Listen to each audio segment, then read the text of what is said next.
Assalamualaikum warahmatullahi wabarakatuh. Salam sehat dan semangat, Bapak dan Ibu guru penggerak. Saya Pelangi Apriliandini Salsabila, calon guru penggerak angkatan 11 dari SMA Negeri 1 Sliek, Indramayu, Jawa Barat. Pada kesempatan kali ini saya akan menampilkan aksi nyata budaya positif modul 1.4, yaitu implementasi budaya positif di sekolah dan kelas SMA Negeri 1 Sliek. Selamat menyaksikan. Warahmatullahi wabarakatuh. Bismillahirrahmanirrahim. Alhamdulillahirabbil alamin. Wassalatu wassalamu ala sayyidina wa maulana Muhammadin wa ala alihi wa sahbihi ajma'in. Amma ba'du.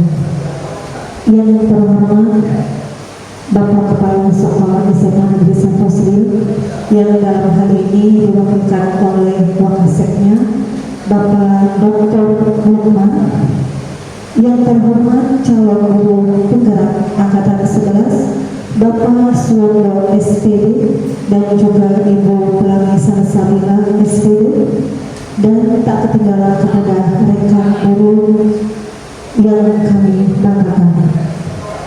Alhamdulillah, puji dan syukur marilah kita panjatkan kepada Allah Subhanahu wa Ta'ala, karena pada siang hari ini kita diberi kesempatan berkumpul bersama menghadiri acara implementasi aksi nyata modul 1-4 yang bertema implementasi aksi nyata modul 1-4 budaya positif di sekolah. Salam beserta salam semoga tetap terlimpah curahkan kepada baginda kita Nabi Muhammad SAW. Semoga kita semua yang hadir di sini mendapatkan syafaatnya besok di hari kiamat. Amin. Baiklah Bapak dan Ibu, kita buka saja acara pada siang hari ini dengan bersama-sama membaca basmalah. Bismillahirrahmanirrahim. Acara selanjutnya yaitu sambutan kepala sekolah yang dalam hal ini akan diwakilkan oleh Bapak Dr. Haji. Kepadanya dipersilahkan. Bismillahirrahmanirrahim. Assalamualaikum warahmatullahi wabarakatuh. Alhamdulillahi an'ama 'alaina bi ni'matil iman wal islam. Asyhadu an la ilaha illallah wa la syarika lahu wa asyhadu anna Muhammadan abduhu wa rasuluh. Allahumma sholli ala sayyidina Muhammad wa ala alihi wa sahbihi ajma'in. Amma ba'd.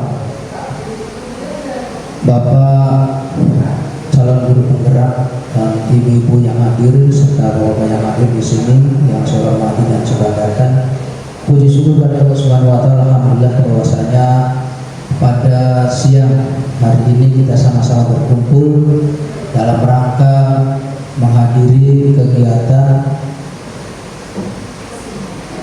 aksi nyata modul 1-4, yaitu implementasi budaya positif di sekolah ataupun di kelas dari masing-masing sekolah yang ada guru penggerak.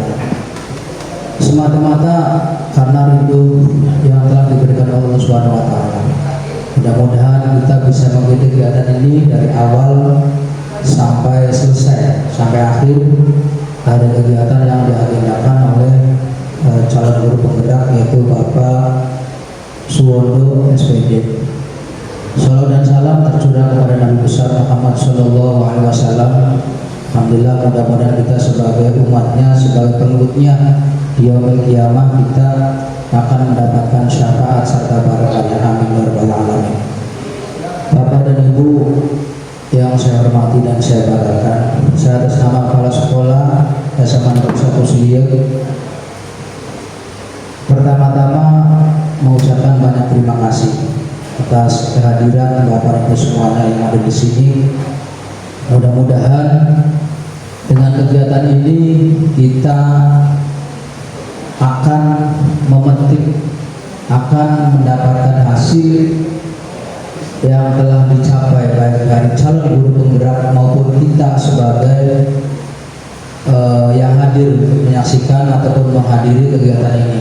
Mudah-mudahan nanti bisa diterapkan oleh kita sebagai seorang guru, lebih khusus sebagai guru penggerak yang intinya bisa memaksimalkan dalam program pengajaran. Di SMA Negeri Sliep sebenarnya budaya positif yang ada di sekolah itu sudah diterapkan dari jauh-jauh hari. Di antaranya budaya positif, memang ada pendidikan agama Islam. Jadi mereka seluruh siswa itu dianjurkan untuk pertama bersifat toleransi atau bertoleransi. Tentunya di SMA Negeri Sliep ini kan ada beberapa agama, baik Islam maupun agama-agama yang lain. Di antaranya ada non-muslim. Jadi mereka dianjurkan di SMA Negeri Sliep itu sangat toleransi sekali, sangat toleransi sekali. Tidak ada batasan, tidak ada diskriminasi antara agama yang satu dengan agama yang lain, Islam dengan non-muslim yang ada di kita. Kalau dikumpulkan di SMA Negeri Sliep itu hampir satu kelas lebih, hampir 40 lebih lah siswa yang non-muslim. Ternyata mereka bisa berbaur, mereka bisa berteman, berkawan. Karena apa? Kita bisa memberikan implementasi karena kita bisa menyampaikan bahwa mereka adalah satu saudara. Tentunya mudah-mudahan nanti dengan adanya guru-guru penggerak yang ada di SMA Negeri Sliep, kami atas nama sekolah, atas nama kepala sekolah itu mendukung. Silakan gali ilmu sebanyak mungkin. Kalau ada program pemerintah kita dianjurkan untuk menjadi guru penggerak yang selalu bergerak, kira-kira kita dihasilkan untuk menjadi guru yang hebat untuk bisa mendidik anak didiknya. Amin ya rabbal alamin. Misalnya terima kasih kepada Bapak Dr. Haji Muhammad atas sambutannya. Lalu kita lakukan budaya positif di sekolah. Acara selanjutnya sebelum kegiatan ini ada speaking dulu ya, Bapak Ibu, biar tidak ngantuk, biar tetap semangat. Nanti akan dipandu langsung oleh calon guru penggerak kita, Ibu Pelangi dan Bapak Suwondo. Kepersilakan.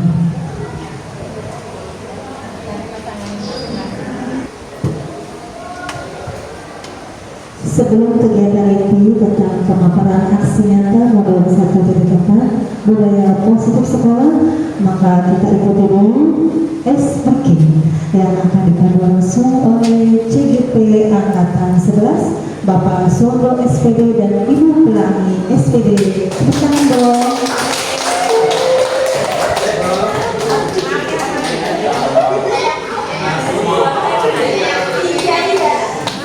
Baik, Bapak Ibu, sebelum kita menuju ke hal-hal yang serius, alangkah baiknya kita pemanasan dulu Bapak Ibu ya. Ya, Bu Pelangi, caranya gimana Bu Pelangi? Caranya adalah kita akan senam siap, ya. Judulnya adalah senam siap. Barangkali di sini ada Pak Johan nggak tadi? Pak Johan nggak ada ya? Oke, kita bareng-bareng berdiri, kita akan yang namanya senam siap Bapak Ibu. Oke, senam siap ya. Berdiri, kalau senam siap berdiri.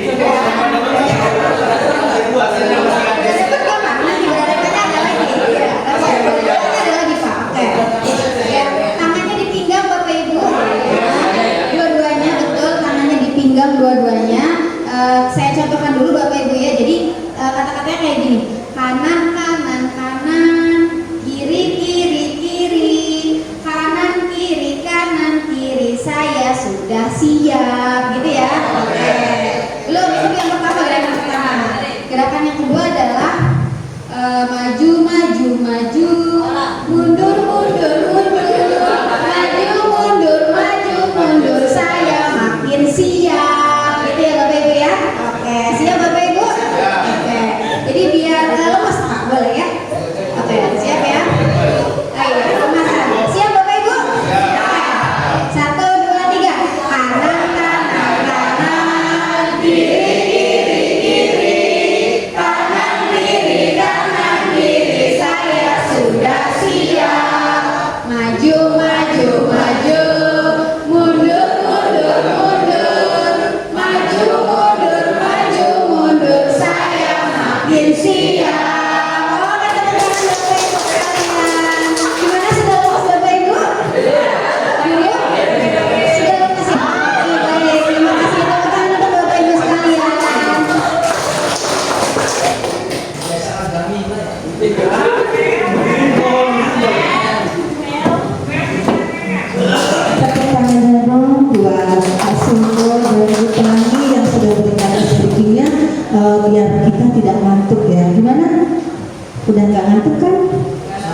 kita lanjutkan ke kegiatan inti tentang pemaparan aksi nyata modul 1.4 budaya positif sekolah kepada Bapak kepada Ibu Pelangi SPD dipersilakan.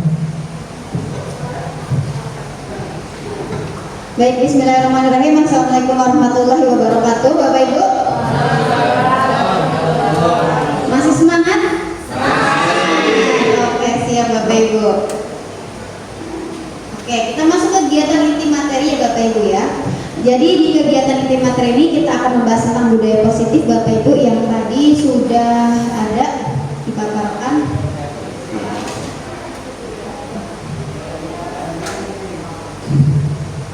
Saya paparkan dulu Bapak Ibu. Jadi di sini untuk kegiatan inti materinya nanti ada 7 yang akan kita bahas Bapak Ibu ya.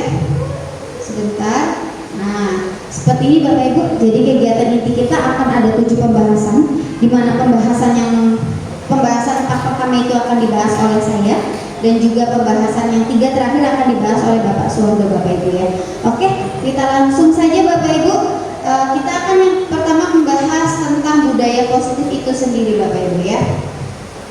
Oke, sebelum ke sana dimohon Bapak Ibu untuk menjawab setuju atau tidak terhadap pertanyaan yang di depan Bapak Ibu ya. Saya akan berikan sticky note, boleh ya Bapak Ibu ya? Minta dibantu. 4 Bapak berarti. Di sini ada 4 pertanyaan Bapak Ibu. Mau izin saya di sebelah sana. Jadi, apakah Bapak Ibu setuju bila pemberian hukuman itu dapat mendisiplinkan siswa Bapak Ibu? Jadi kira-kira setuju atau tidak? Kemudian yang kedua, apakah hadiah itu bisa meningkatkan prestasi siswa Bapak Ibu? Kira-kira setuju atau tidak? Pemberian hadiah itu bisa meningkatkan prestasi siswa. Kemudian yang selanjutnya, apakah guru itu harus mampu memberikan solusi untuk setiap siswa yang bermasalah? Setuju atau tidak kalau guru itu harus mampu memberikan solusi untuk siswa yang bermasalah? Jadi kita tuh guru tuh harus bisa gitu, mau gimana pun harus bisa. Kemudian yang keempat, apakah Bapak Ibu setuju bila guru itu harus berperan sebagai teman gitu bagi siswa Bapak Ibu? Seperti itu ya Bapak Ibu ya. Nanti kalau sudah, untuk pertanyaan pertama boleh ditempelkan Bapak Ibu di depan, atau nanti saya bantu untuk menempelkan. Ya, di papan tulis ya Bapak Ibu kalau sudah selesai. Ada 4 pertanyaannya. Iya. Jadi nomor 1 setuju atau tidak, nomor 2 setuju atau tidak. Jadi masing-masing pertanyaan di satu kertas Bapak. Jadi nomor 1 setuju atau tidak tinggal ditulis kemudian ditempelkan di depan ya. Sesuai sama nomornya ya Bapak ya. Oke, mohon izin saya ke sana. Silakan Bapak Ibu dituliskan nama Bapak Ibunya kemudian tempelkan. Terima kasih Bapak. Ya boleh. Terima kasih Bapak.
diskusinya di sini nomor 1 secara dominan banyak yang bilang setuju ya Bapak Ibu ya. Secara dominan banyak yang bilang setuju bahwasanya hukuman itu dapat mendisiplinkan siswa. Di sini yang menarik ada 2 orang yang tidak setuju ternyata, yaitu Ibu Iya dan Ibu Fitriani. Mungkin boleh salah satu menyampaikan alasannya kenapa tidak setuju.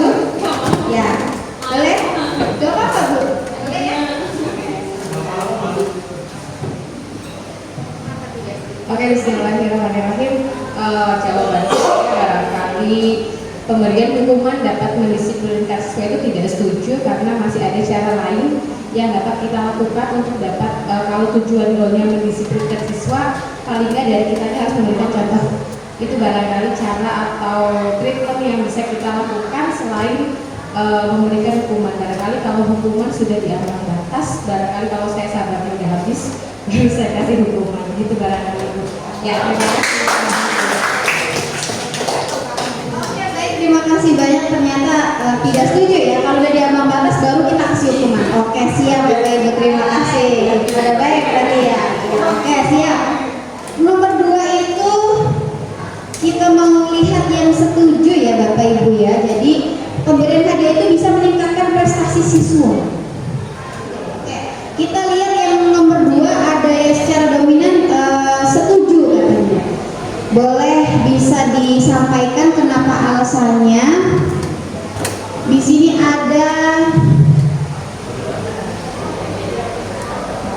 Pak Dadang ya. Pak Dadang, kenapa sih setuju Pak? Kayaknya Pak Dadang sering ngasih hadiah. Assalamualaikum warahmatullahi wabarakatuh. Ada di sini? Jadi pemberian hadiah meningkatkan prestasi siswa saya setuju sekali, sebab ketika kita memberikan penghargaan kepada anak-anak itu akan termotivasi mereka, dan ketika kita memberikan penghargaan mereka termotivasi, akhirnya semangat belajar juga akan tumbuh. Beda ketika kita belajar dalam keadaan yang kurang nyaman, apalagi mungkin pelajaran hitung-hitungan matematika, udah gurunya tidak ya kurang baik-baik saja mungkin ya, kalau bahasa sederhana. Nah, anak juga kan ketika menerima pelajaran akan kurang bagus gitu. Jadi saya setuju sekali, sebab ini akan memotivasi siswa yang lainnya yang belum berprestasi atau yang belum untuk bisa lebih semangat lagi. Terima kasih. Terima kasih banyak. Di sini ada satu bapak-bapak yang tidak setuju katanya. Tidak mesti dikasih hadiah. Ada dari Pak Ito. Oke, mohon Pak Ito silakan. Iya, Bapak Ito. Terima kasih Ibu Pelangi. Kalau saya berpikiran berbeda dengan Ibu. Ketika anak itu selalu dikasih ribut atau hadiah, nanti dalam kegiatan apapun nanti ketagihan.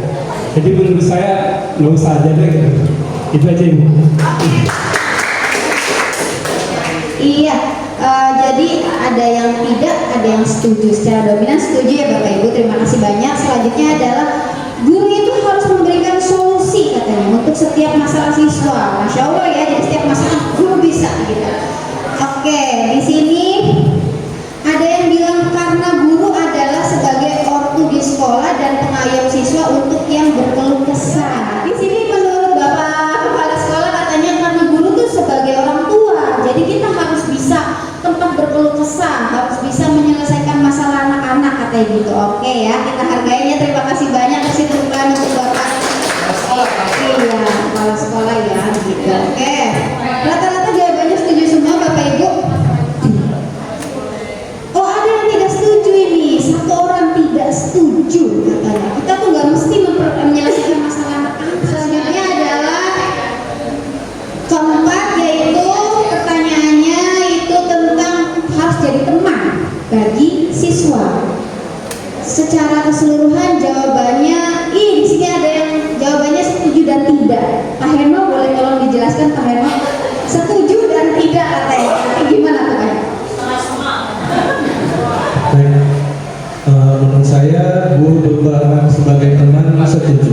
Cuma karena kurang lengkap, bukan hanya sebagai teman, jadi sebagai teman iya, tapi juga punya peran yang lainnya. Makanya saya jawab setuju dan tidak.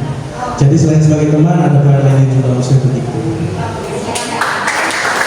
sebagai orang tua juga, sebagai pemimpin murid juga, dan juga sebagai pemimpin pembelajaran.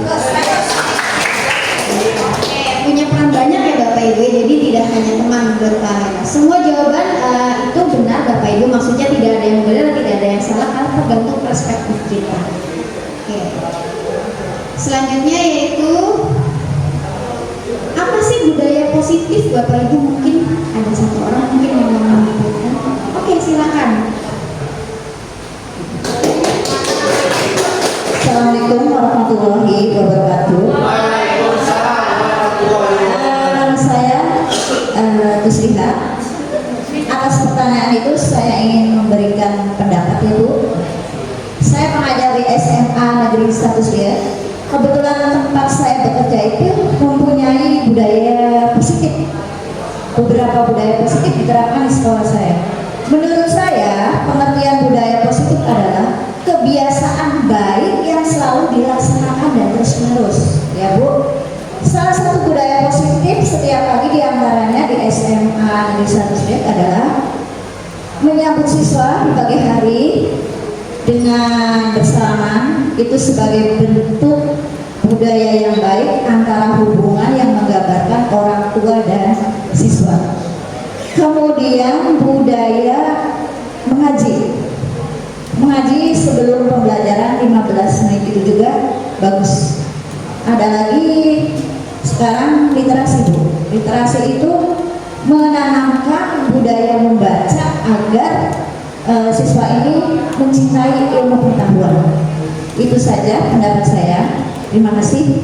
Assalamualaikum warahmatullahi wabarakatuh. Berarti budaya positif itu adalah kegiatan positif yang dilakukan secara terus-menerus seperti itu ya. Ibu terima kasih banyak. Mari kita lihat kira-kira budaya positif itu apa. Jadi budaya positif itu betul sekali. Di sini ada penambahan bahwasanya budaya positif itu perwujudan dari nilai-nilai atau keyakinan universal Bapak Ibu. Maksudnya keyakinan universal itu jadi tidak secara umum itu diakui bahwa hal itu adalah baik gitu. Jadi kadang ada hal yang di A itu baik tapi di B tidak baik. Nah kalau seperti itu berarti dia bukan universal sifatnya. Jadi budaya positif itu sifatnya universal dan juga diterapkan di sekolah Bapak Ibu, khusus untuk di sekolah ya, tapi tidak hanya di sekolah, bisa juga di mana saja. Itu ya budaya positif Bapak Ibu ya. Oke, kita lanjut. Konsep inti budaya positif itu ada 7. Jadi yang pertama itu kita akan membahas tentang perubahan paradigma belajar. Nanti kita seperti apa akan kita bahas selanjutnya. Yaitu kemudian ada disiplin positif dan nilai-nilai kebijakan universal, motivasi perilaku manusia, keyakinan kelas, kebutuhan dasar manusia, posisi kontrol, dan yang ketujuh adalah segitiga restitusi. Nah, sekarang Bapak Ibu boleh saling berhadapan nih Bapak Ibu dengan teman ya, berdua. Ya, silakan berdua.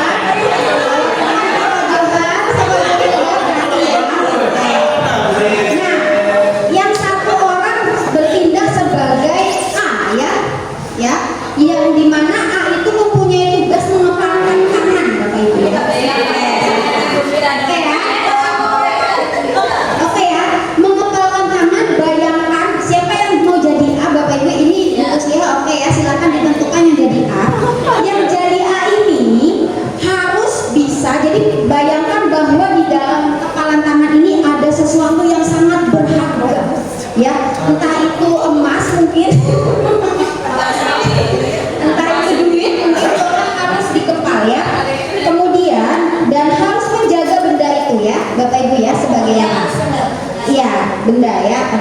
Kemudian yang B, tugas rekan yang B-nya ini gimana caranya harus membuka kepalan tangannya si A tadi. Oke Bapak Ibu ya. Teman Anda B, yang B itu boleh membujuk, boleh mengkritik,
lebih lanjut. Nah, Bapak Ibu, perubahan paradigma belajar yang akan kita rubah adalah di sini adalah pembelajaran dengan paradigma baru merupakan pembelajaran yang dirancang berdasarkan prinsip pembelajaran berdiferensiasi. Ya, sehingga para peserta didik belajar sesuai kebutuhannya berdasarkan tahap perkembangan sesuai teori psikologi modern untuk mewujudkan profil pelajar Pancasila. Apa sih yang ada di dalamnya terhadap perubahan itu? Oke. Jadi tadi Bapak Ibu diibaratkan bahwa kepala tangan itu adalah seorang siswa ya Bapak Ibu. Bahkan kita untuk menggerakkan siswa, bahkan kita minta tolong ada yang mau, ada yang tidak, seperti itu ya. Apalagi pembelajaran yang mungkin berkaitan dengan otak seperti itu, yang agak susah, bahkan ada yang mau, ada yang tidak. Bahkan masalah tugas itu seperti itu Bapak Ibu ya. Nah di sini ada pergeseran paradigma teori kontrol Bapak Ibu. Ya. Jadi ilusi bahwa guru mengontrol murid itu adalah sebuah ilusi Bapak Ibu. Tidak bisa kita mengontrol murid. Makanya ada murid yang lempeng-lempeng aja ada, tapi ada juga yang susah dikendalikan seperti itu ya. Karena tadi guru itu tidak bisa mengontrol murid secara penuh. Oke. Yang kedua, semua penguatan positif efektif dan bermanfaat. Jadi penguatan itu positif dan bermanfaat itu juga merupakan sebuah ilusi Bapak Ibu. Penguatan itu maksudnya motivasi itu ada yang memang menguatkan, tapi juga ada yang tidak. Tidak selalu seperti itu. Kemudian kritik dan membuat orang merasa bersalah itu dapat menguatkan karakter. Jadi itu adalah sebuah ilusi menurut Dr. William Glasser ini. Jadi kritik atau membuat orang merasa bersalah itu bukan menguatkan karakter, bahkan bisa saja dia malah melemahkan karakter tersebut gitu. Memang ada yang bisa kuat, ada yang tidak. Kemudian orang dewasa itu memiliki hak untuk memaksa. Apakah itu sebuah, jadi itu merupakan sebuah ilusi juga. Orang dewasa itu tidak memiliki hak untuk memaksa. Seperti itu ya Bapak Ibu ya. Seperti itu. Boleh lanjut Bapak Ibu? Nah, ini Bapak Ibu. Secara lebih nyatanya lagi ada di sini. Bagaimana seseorang bisa berubah dari paradigma stimulus respon kepada pendekatan teori kontrol. Jadi tadi ya Bapak Ibu ya, sebuah kepalan tangan itu bisa kita buka atau sebuah murid itu bisa kita kontrol dengan adanya perubahan tadi, yaitu yang pertama kita harus menyadari bahwa realitasnya kebutuhan siswa itu tidak sama. Makanya mungkin ada yang kita kasih tugas apa, siswa itu kayak kurang semangat, bisa jadi itu tidak memenuhi kebutuhannya seperti itu. Makanya dalam realitas kebutuhan kita itu berbeda, antara saya dengan Pak Heno mungkin berbeda kebutuhannya ya. Kemudian semua orang kelihatan yang sama, tapi secara gambar itu berbeda. Kita harus berusaha memahami pandangan orang lain tentang dunia. Semua perilaku itu pasti memiliki tujuan. Kemudian hanya kita yang bisa mengontrol diri sendiri. Kemudian kita tidak bisa mengontrol orang lain. Model berpikirnya harus menang-menang. Jadi orang lain bermanfaat untuk orang lain dan juga bermanfaat untuk kita. Seperti itu ya. Jadi teorinya harus seperti itu. Makanya tadi ada yang kasih duit. Kalau memang ternyata tidak bermanfaat untuk orang yang punya kepala tangan, gak bakal dia memanfaatkan gitu kan. Berarti Bu Ruslia itu belum perlu duit ya Bu ya. Makanya kepala tangannya tidak dibuka seperti itu. Kemudian kalau Bu Rida katanya akhirnya membuka karena sakit gitu kan, akhirnya buka gitu seperti itu. Oke, baik ya Bapak Ibu ya, paham ya. Jadi harus ada pergeseran kontrol tadi. Nah, di sini tentang disiplin positif yang bisa jadi disiplin positif itu bisa menuju kepada budaya positif itu sendiri. Disiplin positif merupakan salah satu cara penerapan disiplin yang bertujuan untuk lebih menekankan kesini, yaitu menumbuhkan kesadaran. Serta memberdayakan anak untuk melakukan sesuatu tanpa sogokan, tanpa ancaman maupun tanpa hukuman. Jadi anak-anak itu merasa nyaman untuk melakukan budaya positif atau disiplin positif itu sendiri. Seperti itu ya. Jadi di sini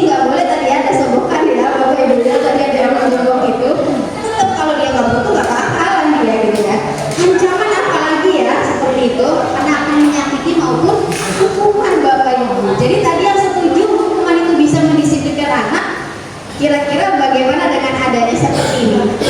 Gitu ya.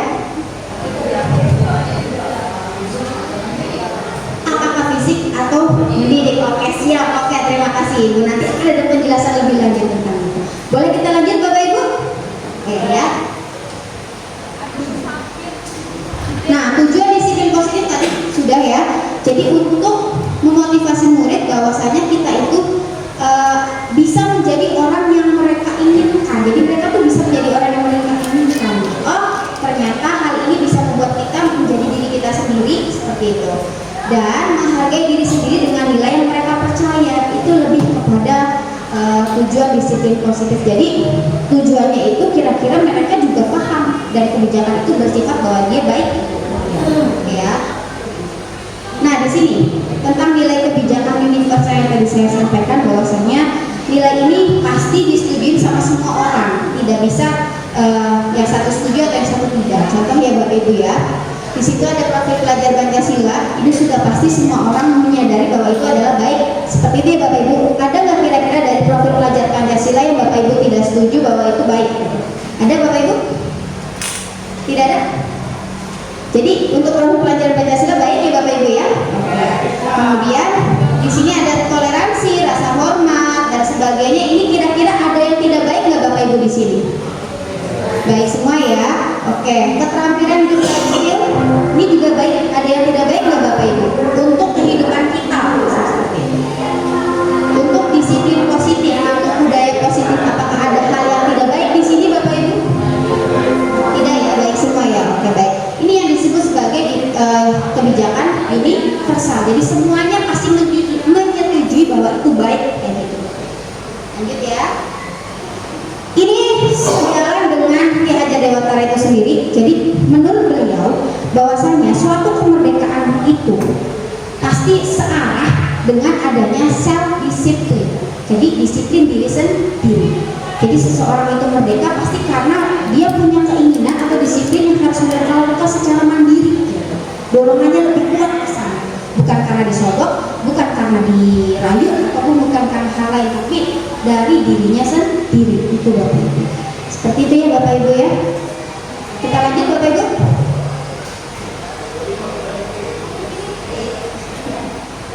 Secara garis besar seperti ini Bapak Ibu. Kita tidak bisa mengontrol orang lain, tapi hanya kita yang bisa mengontrol diri kita sendiri. Nah, bagaimana caranya kita menumbuhkan anak-anak supaya bisa mengontrol dirinya sendiri dan dari lahir dari dirinya sendiri. Itu makna disiplin. Jadi belajar kontrol diri dari mulai menggali potensi kita agar tujuannya tercapai dan tujuannya menang. Kemudian semua perilaku memiliki tujuan. Di sini ada 3 teori motivasi Bapak Ibu. Tapi yang paling penting supaya lebih termotivasi kita pasti harus tujuannya ini.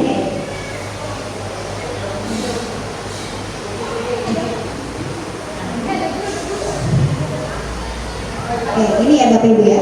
Jadi lebih kepada bagaimana caranya teori motivasinya itu untuk menghargai diri sendiri, bukan karena menghindari hukuman atau mendapatkan imbalan Bapak Ibu.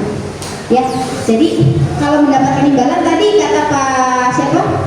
Kata Pak Waskito, Pak Ito, bahwasanya nantinya tuh manje kalau nggak dikasih uang atau nggak dikasih imbalan nggak mau dia melakukan gitu ya, atau melakukan hukuman. Nah, kita akan lihat nanti apa dampak dari imbalan maupun hukuman ya. Oke, di sana nanti kita akan bahas juga tentang 5 posisi kontrol dan 5 kebutuhan dasar manusia Bapak Ibu. Tapi secara garis besar untuk disiplin positif seperti itu ya Bapak Ibu. Jadi gimana caranya disiplin positif tersebut tujuannya adalah menghargai diri sendiri. Oke, nilai-nilai kebijakan universal yang kita yakini bahwasanya yang sejalan dengan kurikulum merdeka adalah tentang profil pelajar Pancasila itu sendiri Bapak Ibu. Motivasi perilaku manusia tadi ya yang sudah saya sampaikan bahwasanya ada 3 motivasi dasar. Ini menurut ahli, ketidaknyamanan hukuman, ada juga yang termotivasi karena imbalan, dan yang terakhir adalah menghargai diri dan menjadi orang yang mereka inginkan. Makanya terkadang kalau dari ada di kelas 1 anak-anak yang kayaknya bandel gitu ya, tapi ternyata di kelas 3 tuh dia lebih baik gitu, karena termotivasi ingin apa, itu lebih kuat gitu motivasinya di sana. Lanjut ya Bapak Ibu ya. Nah, ini hukuman konsekuensi dan restitusi Bapak Ibu yang tadi disampaikan.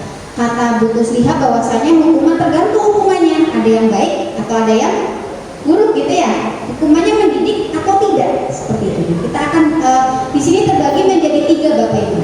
Ada yang namanya hukuman, ada yang namanya konsekuensi, dan ada yang namanya restitusi.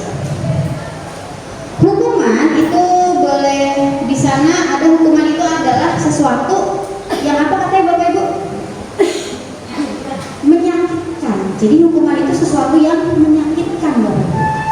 Ya, berarti yang menyakitkan itu selalu mukul. Kemudian pasti akan tidak nyaman. Seperti itu ya Bapak Ibu ya kalau dihukum.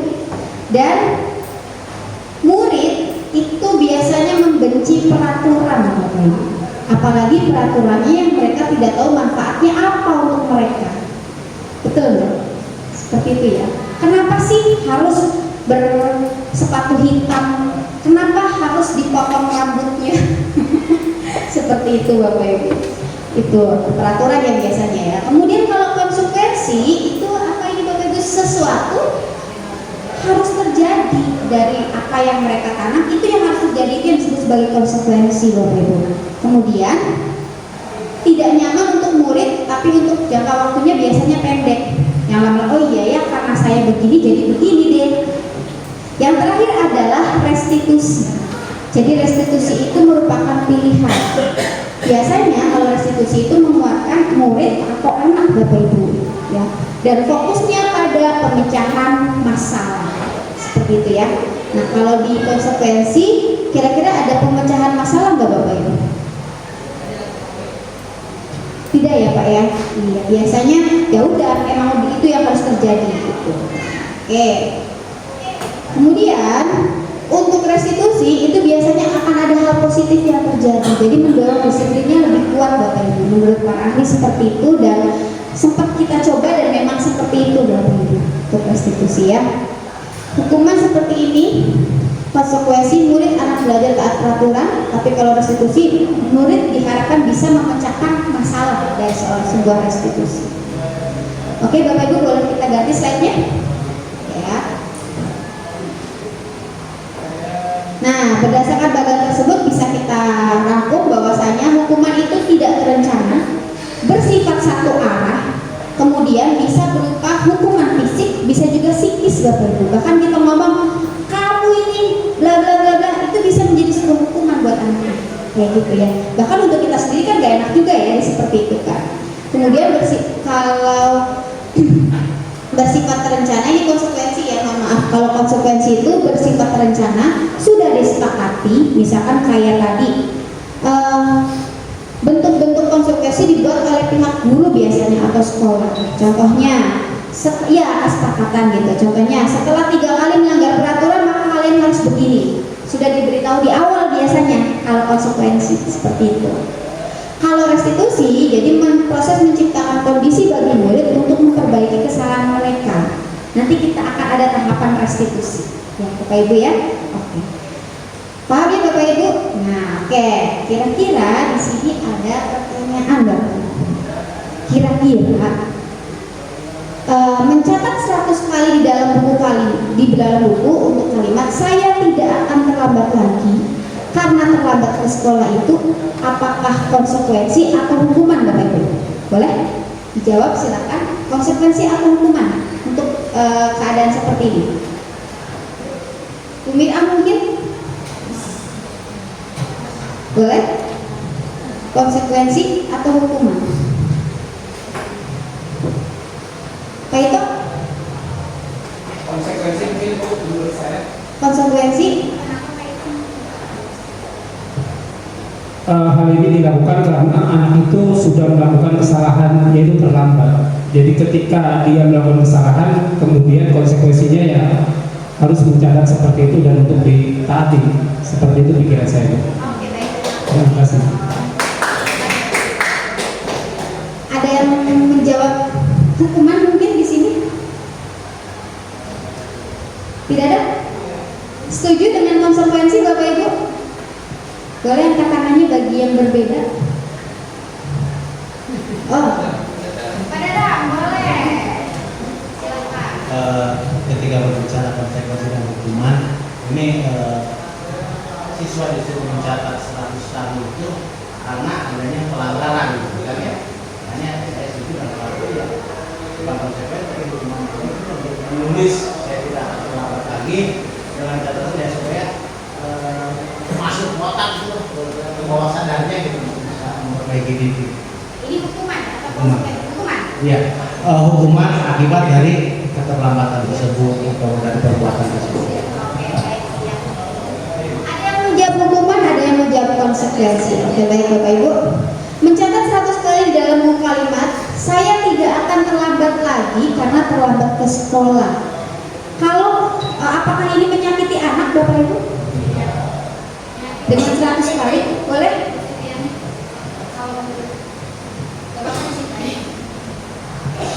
Kalau menurut saya menyakiti anak ya Bu, bisa dari sisi fisiknya juga dari psikisnya, karena itu juga 100 kali memang nggak capek gitu loh. Itu juga menurut saya masuknya ke hukuman dan menyakiti anak baik secara fisik maupun secara psikologisnya.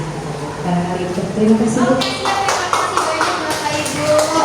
Iya, ini adalah hukuman ya Bapak Ibu ya, karena ini menyakiti anak dan tidak ada korelasi dengan pelanggarannya gitu. Mungkin ada yang lebih baik karena terlambat gitu ya Bapak Ibu. Oke, sekarang yang ini Bapak Ibu.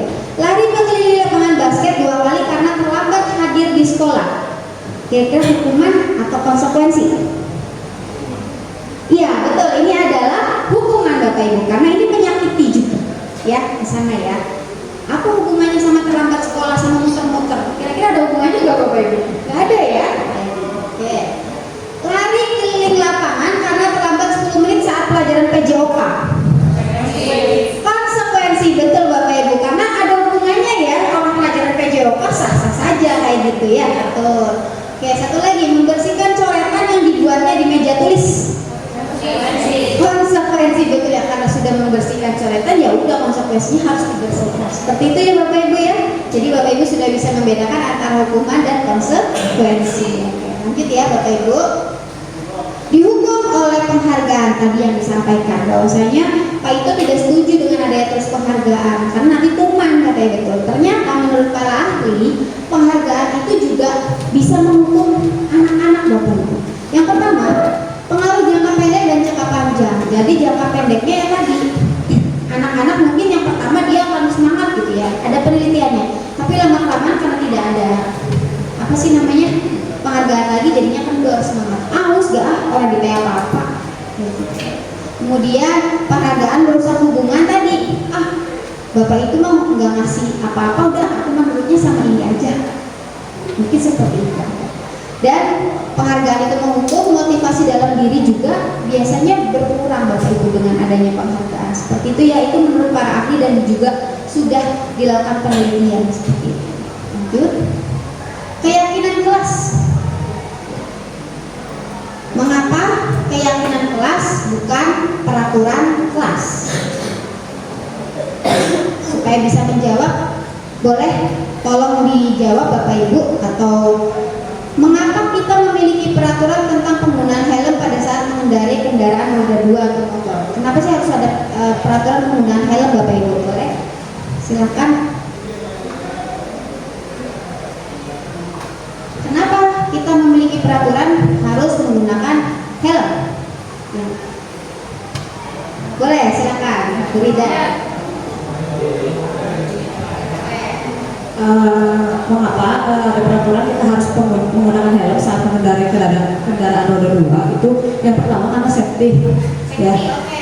Itu perlindungan bagi diri kita sendiri. Kita tidak tahu di jalan nanti kita akan kejadian apa.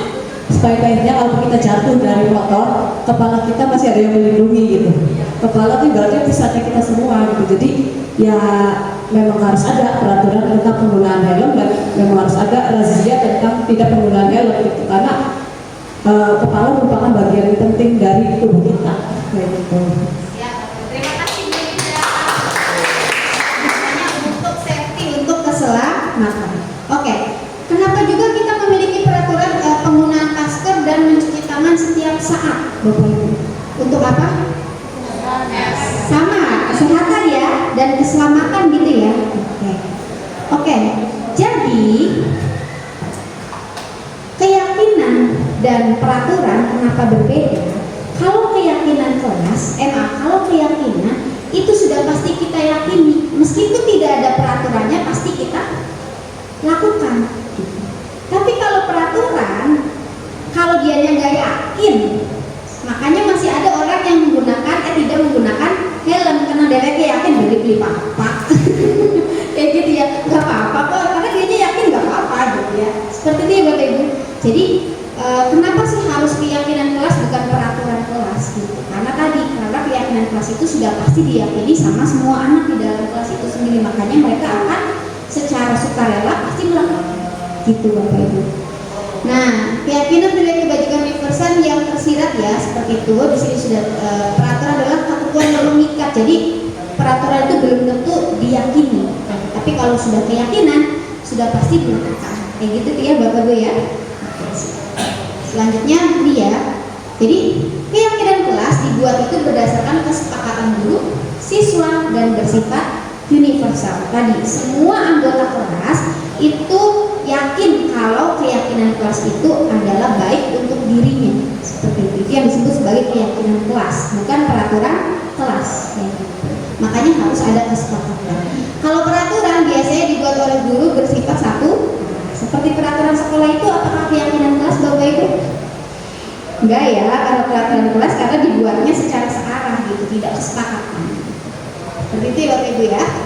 Nah, ini prosedur pembentukan keyakinan kelas Bapak Ibu, barangkali nanti bisa membantu Bapak Ibu di dalam kelas supaya anak-anak lebih kondusif seperti itu.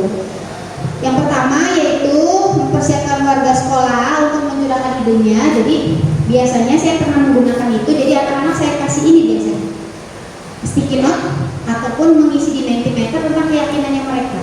Biasanya saya tanya, bagaimana sih belajar yang nyaman menurut kalian? Nah, nanti mereka bilang sendiri yang kondusif, yang ini. Nanti kita sepakati bersama gitu. Kalau sudah mereka mencurahkan idenya, baru kita catat semua masukannya.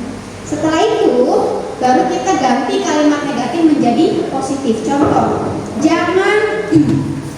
jangan ribut pada saat pembelajaran. Nah, biasanya diganti tuh jadi kondusif saat pembelajaran. Seperti gimana? Jangan ada kata jangan, supaya anak-anak lebih berpikirnya positif. Kayak gitu Bapak Ibu.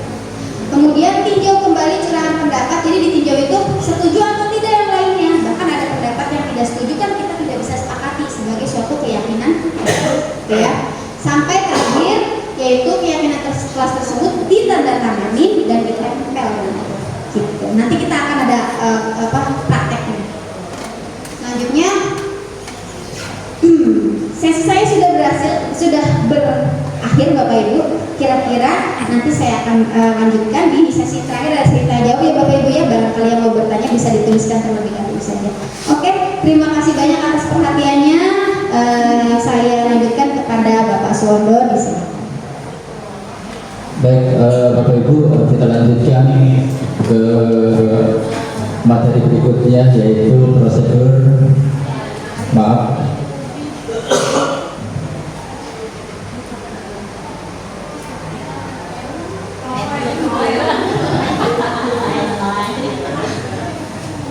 ya, saya lagi Bapak Ibu. Baik, Bapak Ibu, kita lanjutkan ke materi saya ya Bapak Ibu. Nah, sebelumnya saya memberikan pemantik pertanyaan atau pertanyaan pemantik kepada Bapak Ibu. Bapak Ibu bisa membaca dengan jelas ya.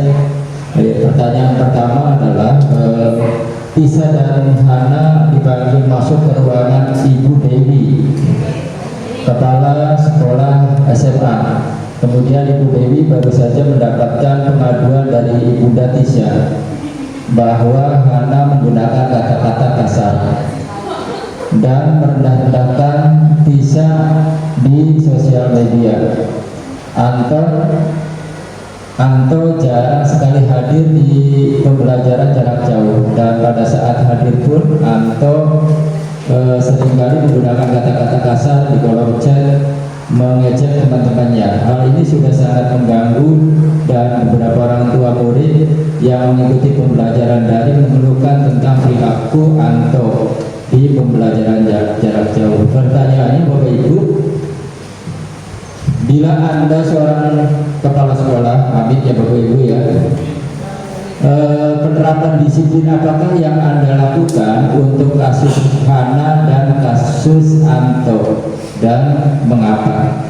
Baik Bapak Ibu, silakan berdiri sejenak barangkali untuk menjawab pertanyaan tersebut.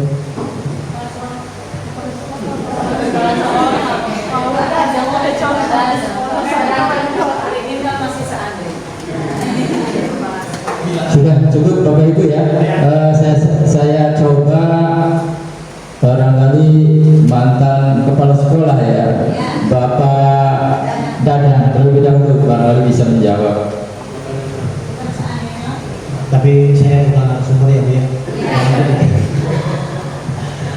Ini untuk kasus ke 1, ke 2 memang harusnya hampir sama dan ini memang perlu penanganan. Jadi andai saya menjadi kepala sekolah, saya akan panggil anak. Saya panggil anaknya dan diberikan pengetahuan atau pengertian bahwa dengan menulis di media sosial itu kan ada jejak digital, jadi jangan sampai merugikan dirinya sendiri dan kalau bisa hapus apa yang sudah ditulisnya. Ya.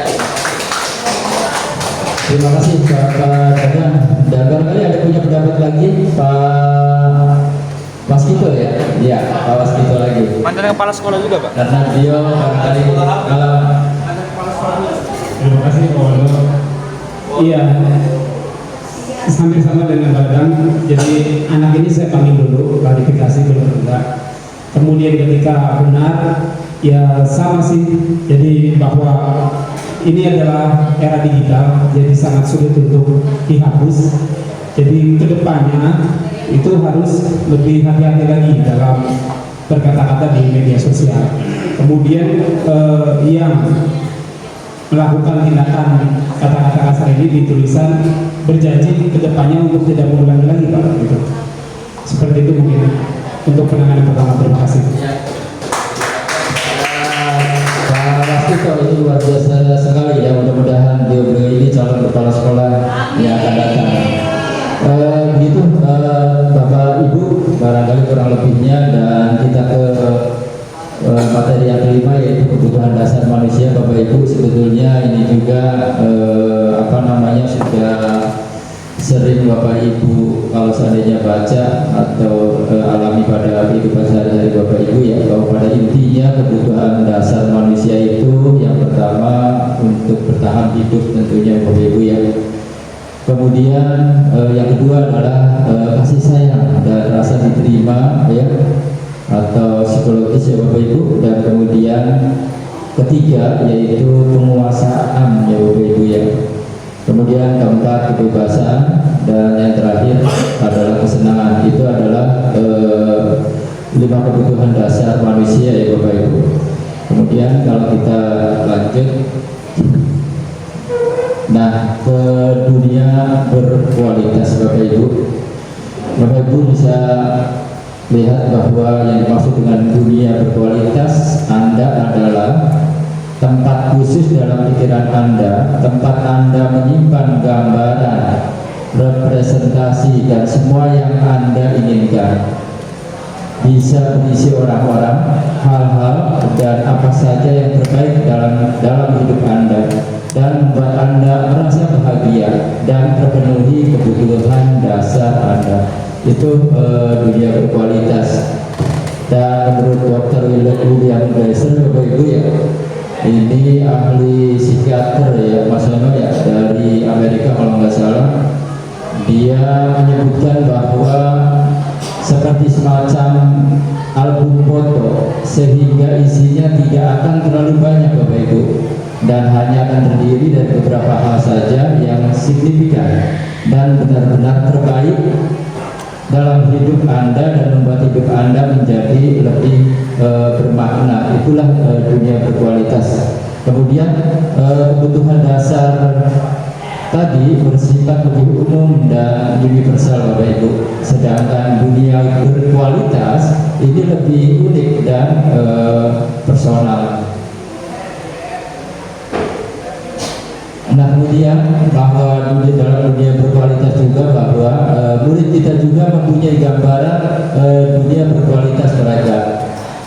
Tentunya sebagai seorang guru, kita ingin mereka memasukkan hal-hal yang bermakna dan nilai-nilai kebajikan yang hakiki di dalam dunia berkualitas mereka. Bila guru dapat membangun interaksi yang memberdayakan dan memerdekakan murid, maka murid akan meletakkan dirinya sendiri sebagai individu yang positif dalam dunia berkualitas, karena mereka menghargai tentang nilai-nilai kebajikan. Nah, Bapak Ibu, ini ada pertanyaan yang nanti Bapak Ibu silakan jawab. Maka Ibu Pelangi untuk membagikan lembar untuk jawaban Bapak Ibu. Di sini buatlah sebuah lingkaran besar Bapak Ibu. Kemudian buatlah gambar atau kata-kata yang menggambarkan hal-hal yang Anda miliki dalam dunia berkualitas Anda saat ini. Untuk membantu Anda, silakan jawab pertanyaan berikut. Yang pertama, silakan siapakah orang-orang yang paling penting dalam hidup Anda? Silakan Bapak Ibu boleh gambar, boleh tulis kata atau kalimat pada lingkaran tersebut. Kemudian, nilai-nilai kebajikan apa yang terpenting dalam hidup Anda? Kemudian, kalau Anda menjadi orang yang ideal, karakter atau sifat apa yang Anda paling inginkan pada diri Anda? Kemudian, apa pencapaian Anda yang Anda sangat banggakan? Pertanyaan berikutnya nanti, apa pekerjaan ideal bagi Anda? Kemudian, ceritakan bagian perjalanan hidup Anda di mana Anda merasa itulah titik puncak hidup Anda. Nanti pertanyaan terakhir Bapak Ibu, apa yang paling bermakna dalam hidup Anda? Silakan Bapak Ibu buat dalam lingkaran besar.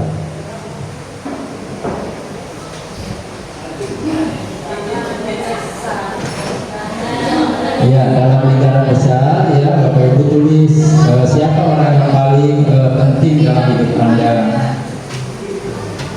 Kemudian Bapak Ibu tulis nilai kebajikan apa yang terpenting dalam hidup Anda. Ya, seperti tadi membuat lingkaran besar, tinggal di dalamnya ditulis baju sesuai dengan pertanyaan. Kemudian pertanyaan yang keempat, apa pencapaian Anda yang Anda sangat banggakan? Sudah Bapak Ibu?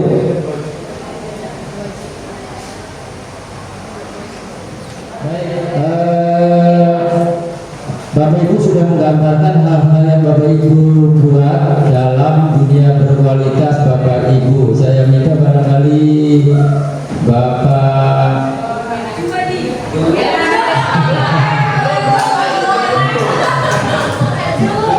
ini sesuatu saja ya Bapak Ibu ya, Bapak Dadang ya. Barangkali bisa. Soalnya beliau ini sudah sekali pengalamannya sudah sangat luar biasa, sehingga saya ingin tahu terutama pada pertanyaan pencapaian Bapak Dadang yang sangat membanggakan Bapak Ibu. Nah, seperti itu barangkali Bapak Ibu. Maka Bapak Dadang, mohon maaf Bapak Ibu semuanya, mudah-mudahan tidak bosan dan kalau saya salah tolong diluruskan. Siapakah orang yang paling penting dalam hidup Anda? Keluarga. Sebagai keluarga ya segalanya. Lalu nilai kebajikan yang terpenting dalam hidup Anda, kejujuran Pak. Nomor 3, kalau Anda menjadi orang yang ideal, antara sifat apa yang Anda paling inginkan pada diri Anda? Pemberani dan jujur Pak. Tapi saya tidak berani berani kejujuran. Lalu nomor 4, apa pencapaian yang sangat Anda banggakan? Itu ya Pak? Ya, pencapaian apa yang Anda sangat banggakan, tercapainya dengan dicita-citakan itu yang paling penting. Jadi tidak disebutkan dengan secara implisit. Lalu nomor 5, apa pekerjaan dia bagi anak? Karena saya seorang guru yang tidak mau harus jadi itu yang harus dibanggakan. Saya jadi guru. Ceritakan bagian perjalanan hidup Anda di mana Anda merasa itu adalah titik puncak bagi Anda. Ketika apa yang saya inginkan, ketika apa yang saya cita-citakan dan itu tercapai, itulah merasa titik puncak hidup saya. Misalkan anak ingin seperti ini dan itu terjadi, itu kan alhamdulillahnya sangat-sangat luar biasa. Lalu apa yang bermakna dalam hidup Anda dapat berarti bagi orang lain atau dapat berguna bagi orang lain. Ya, terima kasih Bapak Dadang yang menyampaikan tentang dunia berkualitas Bapak Dadang nih. Nah, selanjutnya barangkali dari Ibu Hilda ya, Mangga Bu Hilda. Ya, barangkali bisa secara langsung, secara lisan menjawab pertanyaan tentang dunia berkualitas.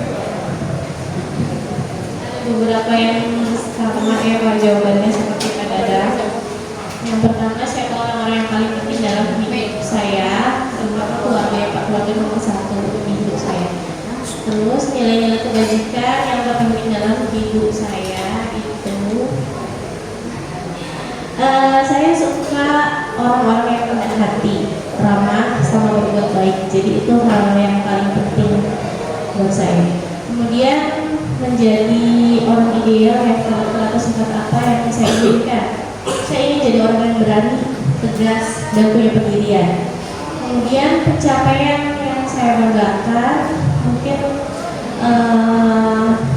sama seperti Pak Dadang tidak bisa dijelaskan secara terperinci, namun yang membuat saya bangga salah satunya saya bisa lulus S1 tepat waktu dan hanya 5 orang di kelas saya yang bisa lulus saat itu.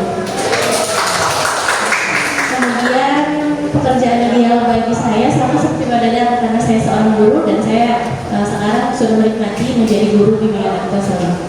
Kemudian perjalanan hidup saya yang dirasa itulah titik puncak ya Pak ya, mungkin kalau bisa disebutkan saya sangat bahagia ya Pak saat saya bisa dinyatakan lulus tes PPK dan tes PPG setelah sekian lama menunggu dan berusaha berjuang di tes CPNS yang gagal lagi gitu. Kemudian yang paling bermakna dalam hidup saya sebuah pengalaman Pak, karena pengalaman yang sudah saya lalui membuat saya banyak belajar sampai titik ini.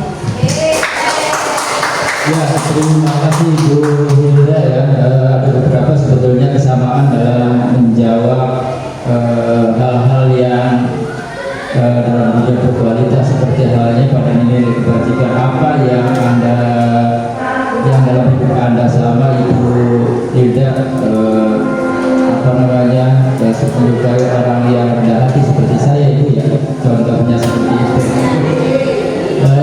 Kemudian yang hampir sama juga, siapakah orang yang paling penting biasanya dalam hidup kita adalah keluarga atau orang tua ya Bapak Ibu. Ya itu sekedar pertanyaan tentang dunia berkualitas Bapak Ibu. Bisa kita lanjutkan bahwa tentang 5 posisi kontrol guru Bapak Ibu. Perlu Bapak Ibu ketahui bahwa 5 posisi kontrol guru yang pertama Bapak Ibu sebagai penghukum Bapak Ibu. Yang kedua sebagai pelaku merasa bersalah. Kemudian sebagai teman, sebagai pemantau dan manajer. Itu 5 posisi kontrol guru Bapak Ibu. Kemudian, nah Bapak Ibu bisa melihat di situ bahwa 5 kontrol guru itu yang pertama adalah penghukum. Contohnya seperti Bapak Ibu bisa melihat menghardik, menunjuk-nunjuk, berkaca timbang ya, membentak ya, kemudian hukuman fisik verbal, hukuman fisik atau hukuman verbal ya Bapak Ibu. Nah Bapak Ibu bisa melihat, terutama Ibu Hilda sebagai seorang guru BK, dampak kalau seandainya kita misalnya menghukum kepada siswa Nah, ini dampaknya pertama anak akan menjadi pendendam Bapak Ibu. Kemudian berikutnya anak nanti tidak menyukai guru atau mapel tertentu Bapak Ibu. Nah, ini tentunya Bapak Ibu harus menyadari hal seperti itu. Kenapa seandainya kalau ada siswa yang tidak menyukai pelajaran kita, apakah kita selama ini misalnya apabila ada anak yang melakukan suatu kesalahan kemudian kita langsung hukum, misalnya suruh lari-lari, suruh bending, suruh push up, suruh mengerjakan soal 100 soal misalnya. Nah, ini barangkali dampak diantara seperti itu. Kemudian Bapak Ibu membuat merasa bersalah. Di sini suara lembut namun menyalahkan siswa Bapak Ibu. Mungkin Bapak Ibu juga pernah ya Bapak Ibu melakukan hal seperti itu. Kemudian guru menyatakan kesalahan pada siswa dan guru menderita. Kadang kita juga seperti itu. Gampang sekali menyalahkan siswa ya kalau seandainya siswa melakukan suatu kesalahan. Nah, dampak dari pembuat merasa bersalah itu yang pertama yaitu membuat siswa merasa bersalah Bapak Ibu. Nah, kalau seandainya dia atau siswa merasa bersalah, nanti akan berdampak siswa tersebut rendah diri, kemudian atau menarik diri. Menarik diri itu apa tuh Bu Pelangi? Jadi minder ya Bapak Ibu ya. Nah, itu dampak daripada pembuat merasa bersalah. Kemudian ada lagi bahwa guru sebagai teman Bapak Ibu, bahwa guru tentunya ya, saya juga pernah seperti itu Bapak Ibu ya. Kalau seandainya sangat dekat dengan guru ya, maka tentunya guru akan bersikap ramah ya Bapak Ibu. Kemudian cenderung bersenda gurau dan menghangatkan suasana. Tapi yang perlu Bapak Ibu sadari ya, ketahui dampaknya Bapak Ibu. Nanti murid akan bergantung pada satu orang, kemudian nanti membuat siswa nanti tidak akan mandiri karena perlu didampingi terus oleh kita Bapak Ibu. Itu karena guru sebagai teman ya Bapak Ibu.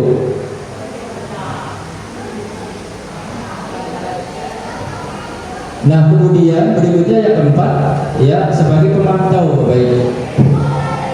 Ya, Anda bicara dan ekstraksi data biasanya Bapak Ibu. Kemudian identitas berhasil, pemantau tetap memantau saat siswa diberi sanksi.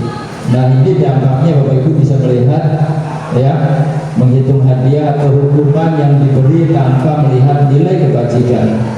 Kemudian ini juga sama Bapak Ibu, tidak sepenuhnya mandiri. Nah, kemudian Bapak Ibu yang terakhir yaitu sebagai manajer. Nah, tentunya Bapak Ibu bisa melihat bahwa pada seorang guru yang pada posisi kontrol manajer di suara netral, tercipta identitas positif atau berhasil mengajukan pertanyaan-pertanyaan yang bermakna dan membantu siswa memecahkan masalah. Nah, ini yang diharapkan tentunya dampak positifnya Bapak Ibu ya, tentunya nanti murid bisa akan mandiri Bapak Ibu. Nah, kemudian percaya diri dan mampu dia memecahkan masalah sendiri seperti itu Bapak Ibu. Nah, di posisi kontrol guru Bapak Ibu bisa melihat cirinya di sana sebagai penghukum, pembuat orang merasa bersalah, teman, pemantau, dan manajer. Kemudian misalnya pada guru dia berbuat menghardik, menunjuk-nunjuk, menyakiti, menyindir dan sebagainya. Berkata-kata misalnya, kalau kamu tidak melakukan, saya akan, dan seterusnya Bapak Ibu. Nah, nanti kan dampak hasilnya kalau seandainya Bapak Ibu melakukan seperti itu, nanti anak akan menjadi memberontak, kemudian pendendam, menyalahkan orang lain. Seperti itu. Dan pada posisi kontrol guru sebagai manajer Bapak Ibu misalnya guru misalnya mengajukan pertanyaan-pertanyaan Bapak Ibu, kemudian pada perkataannya pun dia tidak menyakiti ya Bapak Ibu. Apa yang kita yakini, apa kamu menyakiti meyakini hal tersebut ya. Kalau kamu meyakininya, kamu memperbaikinya. Kalau kami memperbaikinya, jadi kira-kira menyelesaikan permasalahan daripada siswa tersebut. Dan tentunya hasilnya yang akan didapatkan Bapak Ibu nanti akan menguatkan karakter atau watak daripada peserta didik atau siswa ya Bapak Ibu. Nah, ini bisa dilanjutkan kalau tadi pada gurunya, sekarang pada murid Bapak Ibu. Bapak Ibu bisa melihat seperti itu.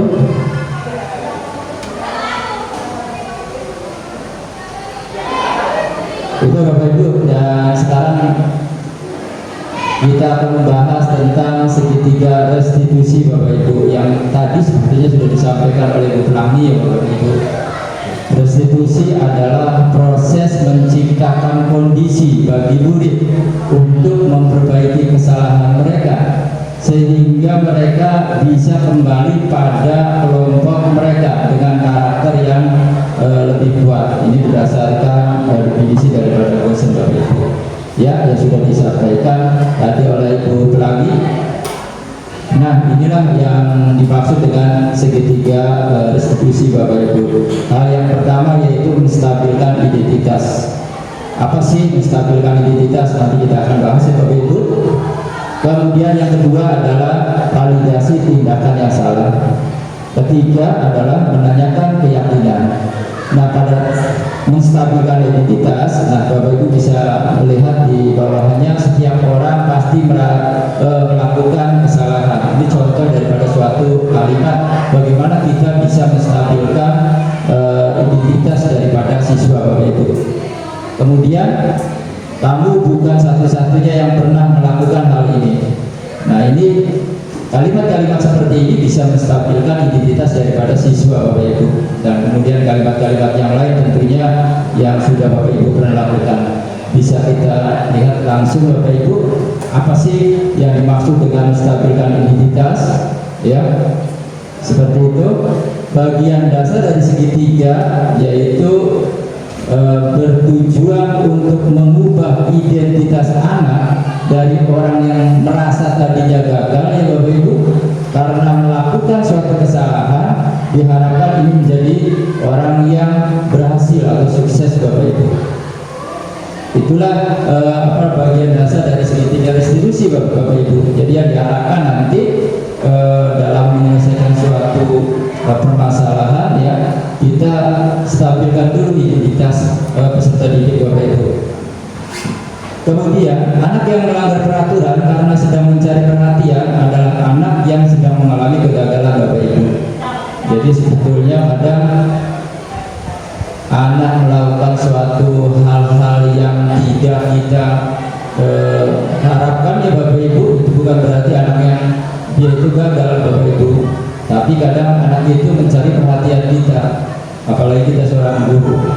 Dia mencoba untuk memenuhi kebutuhan dasarnya, namun ada benturan. Kalau kita mengkritik dia, maka kita akan tetap membuatnya dalam posisi gagal. Nah, kalau kita ingin menjadi reflektif Bapak Ibu, maka kita harus meyakinkan si anak dengan cara misalnya kalimat-kalimat seperti ini ya. Ini contoh kalimat menstabilkan identitas Bapak Ibu. Nanti kita akan praktik Bapak Ibu. Bapak Ibu nanti membuat atau menentukan kalimat untuk mana yang menstabilkan identitas, mana yang memvalidasi dan sebagainya. Nah, contoh kalimat menstabilkan identitas ya, berbuat salah itu tidak apa-apa nak, misalnya seperti itu. Yang penting kamu begini gitu. Kemudian tidak ada manusia yang sempurna dan seterusnya. Kemudian Bapak juga pernah melakukan kesalahan seperti itu nah, oleh karena itu kamu nanti begini dan seterusnya Bapak Ibu ya. Nah, itu contoh daripada kalimat-kalimat menstabilkan identitas dari siswa. Nah, kemudian yang kedua yaitu validasi tindakan yang salah Bapak Ibu. Nah, setiap tindakan kita dilakukan dengan suatu tujuan, yaitu memenuhi kebutuhan dasar tadi yang disampaikan. Kalau kita memahami kebutuhan dasar, apa yang mendasari sebuah tindakan, kita akan bisa menemukan cara-cara yang paling efektif untuk memenuhi kebutuhan tersebut, Bapak Ibu. Nah, menurut teori kontrol bahwa semua tindakan manusia baik atau salah ya Bapak Ibu pasti memiliki tujuan. Seorang guru yang memahami teori kontrol pasti akan mengubah pandangan dari teori stimulus respon ke cara berpikir yang proaktif yang mengenali tujuan dari setiap tindakan. Nah, contoh daripada kalimat-kalimat yang validasi tindakan, Bapak Ibu, validasi tindakan yang salah, contoh seperti itu. Padahal kamu bisa melakukan yang lebih buruk dari itu, misalnya kalimat pertanyaan seperti itu. Kemudian kamu pasti punya alasan mengapa kamu melakukan hal seperti itu, dan seterusnya, Bapak Ibu. Kemudian yang ketiga, jadi segitiga restitusi yang ketiga, Bapak Ibu menanyakan keyakinannya. Teori kontrol ini tadi sudah yang menyatakan bahwa kita pada dasarnya termotivasi secara internal ketika identitas sukses telah tercapai dan tingkah laku yang salah telah divalidasi pada langkah yang kedua, maka anak akan siap untuk dihubungkan dengan nilai-nilai yang dia percaya dan berpindah menjadi orang yang dia inginkan. Nah, contoh daripada pernyataan menanyakan keyakinan, Bapak Ibu bisa melihat di sana. Contohnya adalah apa yang kita percaya sebagai kelas atau keluarga. Apa nilai-nilai umum yang kita telah sepakati? Ini kalimat pertanyaannya, Bapak Ibu ya. Kemudian apa bayangan kita tentang kelas yang ideal? Kemudian kamu mau jadi orang seperti apa? Itu adalah menanyakan keyakinan, Bapak Ibu. Nah, penting untuk menanyakan ke anak kehidupan seperti apa nantinya yang akan mereka inginkan. Apakah kamu ingin menjadi orang yang sukses, bertanggung jawab, atau bisa dipercaya? Kebanyakan anak akan mengatakan jawabannya tentunya iya ya Bapak Ibu. Tapi mereka tidak tahu bagaimana caranya menjadi orang seperti itu. Nah, oleh karena itu guru dapat membantu dengan bertanya seperti apa jika mereka menjadi orang seperti itu. Ketika anak sudah mendapat gambaran yang jelas tentang orang seperti apa yang mereka inginkan, guru dapat membantu anak-anak tetap fokus pada gambaran tersebut, Bapak Ibu. Oke. Nah, contoh daripada penyampaian pengalaman dan pembelajaran penerapan budaya positif yang kami lakukan, Bapak Ibu, yaitu implementasi tentang keyakinan kelas.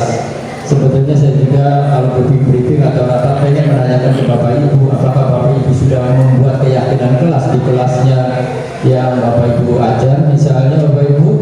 Nah, tentunya langkah-langkah yang pertama yang kita mulai nanti Bapak Ibu dalam membuat suatu keyakinan kelas, nanti siswa menuliskan nilai-nilai positif yang mereka yakini, Bapak Ibu. Nanti seperti itu menuliskan, kasih bisa dalam bentuk lembar stiker note atau kertas biasa, Bapak Ibu.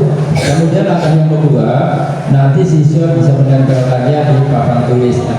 Seperti tadi sudah disimulasikan, Bapak Ibu menuliskan seperti itu, kemudian ditempelkan di papan tulis ya Bapak Ibu. Nah, kemudian langkah selanjutnya nanti guru berdiskusi dengan siswa ya tentang keyakinan kelas yang disepakati, Bapak Ibu, dan merubah kalimat-kalimat negatif ke dalam kalimat positif seperti itu, Bapak Ibu.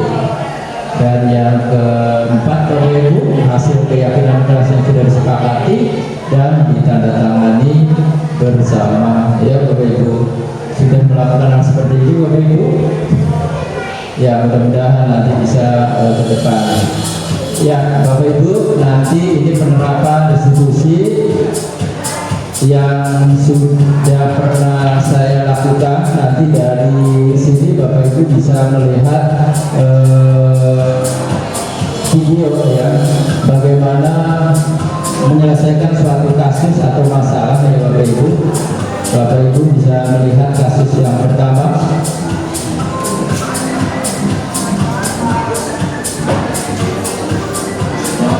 Nah, ini skenario kasus pertamanya, barangkali cukup diulangi. Cukup.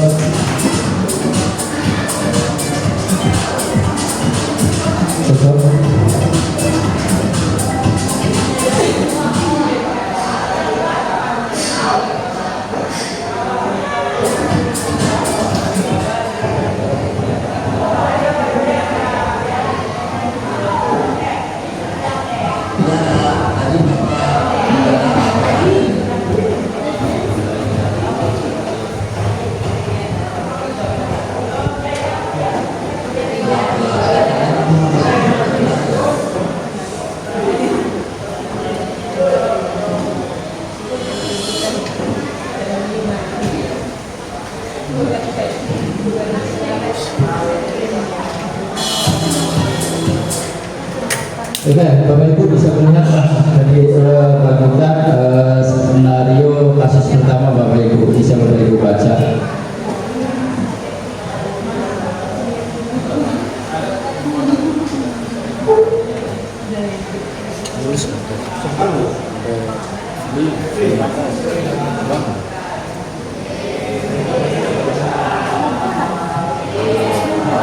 Ya, Bapak Ibu bisa melihat, ada nggak di sini?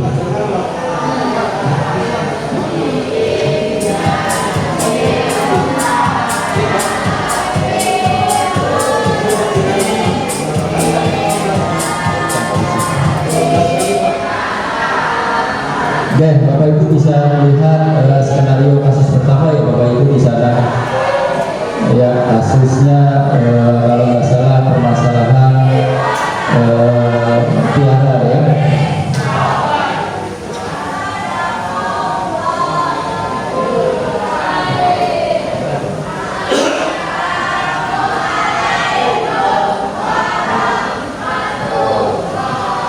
Ya, Bapak Ibu bisa melihat di sana skenario-nya Bapak Ibu. Nah, pada poin stabilitas dan identitas, nah ini berbuat kesalahan itu manusiawi, setiap orang pasti pernah berbuat kesalahan. Bapak Ibu bisa melihat di sana seorang guru dalam menstabilitaskan identitas siswa. Pada skenario itu tersirat tulisan seperti itu atau kalimat seperti itu. Kemudian pada validasi tindakan yang salah. Nah, di sana ada suatu kalimat, sering datang terlambat, pasti punya alasannya. Kenapa kamu sering datang terlambat? Nah, itu namanya validasi tindakan yang salah Bapak Ibu. Dan kemudian menanyakan keyakinan Bapak Ibu. Sana ada bahwa keyakinan kelas yang sudah kita sepakati gitu dan seterusnya. Nah, itu segitiga restitusi. Nah, baik Bapak Ibu, kita coba belajar dan ini implementasi keyakinan kelas yang Ibu Pelangi buat. Bapak Ibu nanti bisa lihat dari demonstrasi konseptual penerapan segitiga restitusi ya Bapak Ibu. Nanti silakan Bapak Ibu tuliskan apa validasi menstabilkan identitasnya.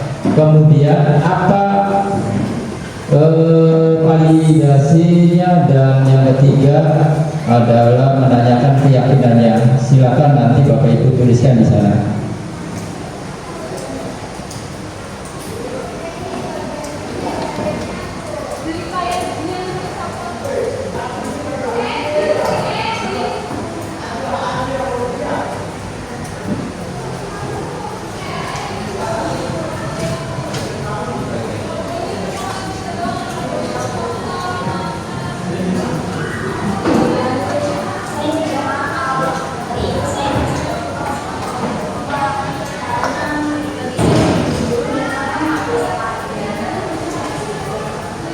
Setelah Bapak Ibu pagi atau minggu itu bisa terjadi kok kepada siapa saja ya. Bagaimana perasaan sekarang menyadari bahwa kita saya sangat merasa malu gitu, saya sangat tahu.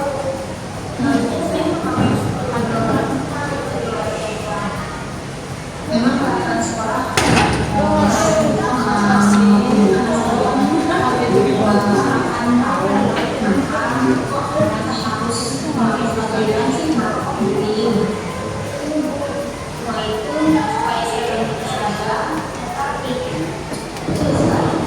mengenalkan saling lengkap itu membantu kita semua merasa bagian dari komunitas yang sama. Kemudian jadi tidak ada perbedaan sama kita semua sama ya. Apa yang bisa kamu lakukan agar ini tidak terjadi lagi? Mungkin saya menyiapkan sepatu di mana dari sekolah. Oke, itu ide yang bagus ya nih ya. Menyiapkan semuanya di malam hari bisa membantu kamu lebih tenang besoknya.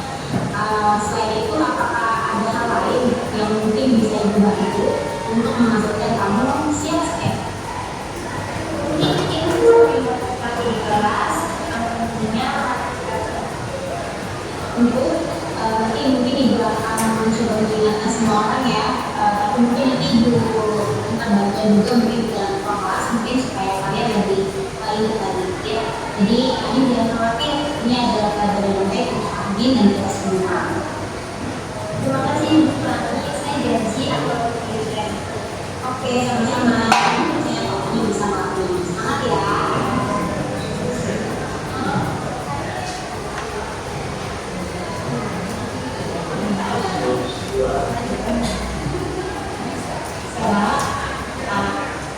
Ya, tadi Bapak Ibu sudah melihat video ya, video penerapan restitusi. Silakan Bapak Ibu, dan teksnya barangkali sudah dibagikan juga. Silakan Bapak Ibu tentukan di mana kalimat menstabilkan identitas, kemudian yang kedua validasi tindakan yang salah, dan yang ketiga menanyakan keyakinan Bapak Ibu.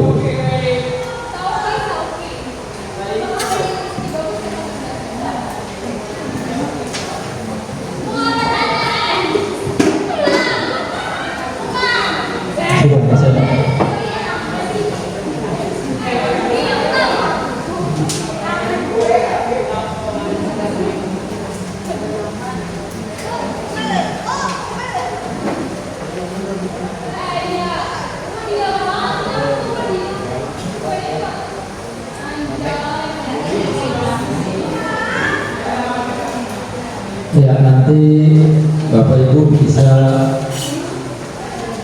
menjelaskan jawaban Bapak Ibu ya, kenapa itu dikatakan stabilkan identitas, kenapa kedua memvalidasi tindakan salah, dan kemudian yang ketiga adalah menanyakan keyakinan.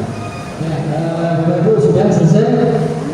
Baik, kalau sudah selesai saya ingin meminta Pak Jumadi belum menjawab tentang segitiga restitusi. Mana Pak Jumadi?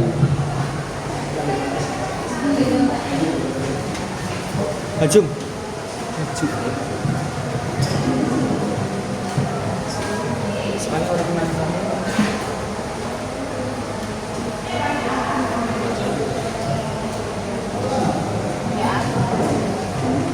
Oke,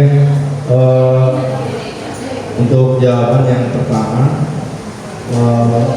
maaf Ibu Pelangi, saya tidak sengaja pakai sepatu coklat. Saya terburu-buru tadi pagi dan salah ambil sepatu. Kemudian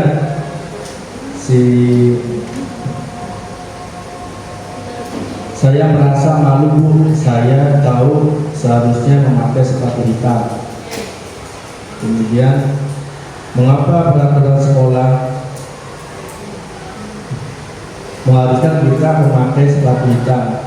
Apakah kamu tahu mengapa aturan itu penting? Sesama amin, saya percaya kami bisa melakukannya dengan baik. Sekarang mari kita lanjutkan.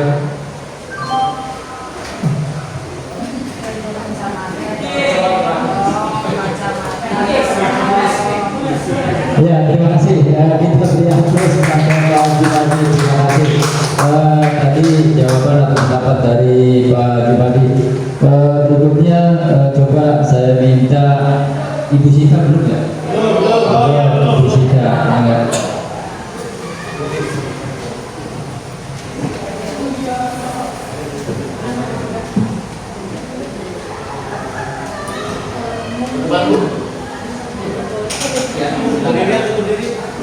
Boleh di sini Bu Sita.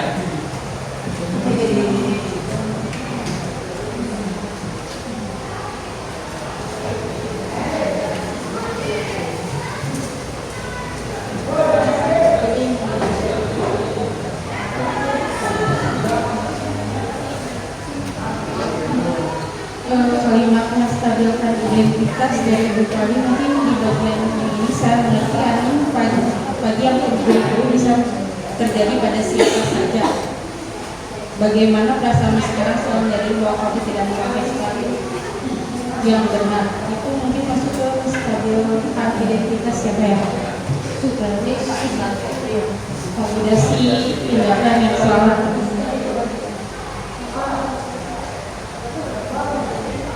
Oke, untuk memvalidasi tindakan yang salah mungkin bagian betul sekali mengenakan seragam yang lengkap membantu kita semua merasa bagian dari komunitas yang sama. Jadi kesalahan dia tadi tidak menggunakan seragam yang lengkap, menanyakan keyakinan.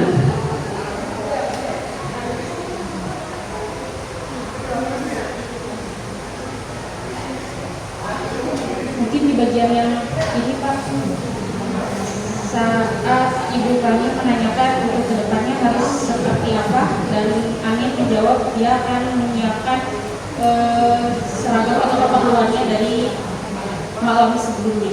Ya, terima kasih. Terima kasih kepada Ibu Sita. Cukupnya Bapak Ibu ya.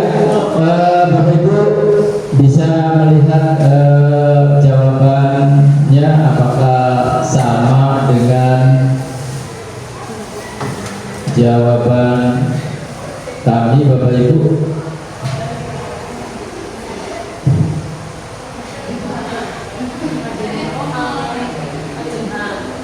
Ya, pada menstabilkan identitasnya Bapak Ibu seperti itu, membuat berbuat kesalahan itu manusiawi. Not atau D ya, karena setiap orang pasti pernah berbuat suatu kesalahan.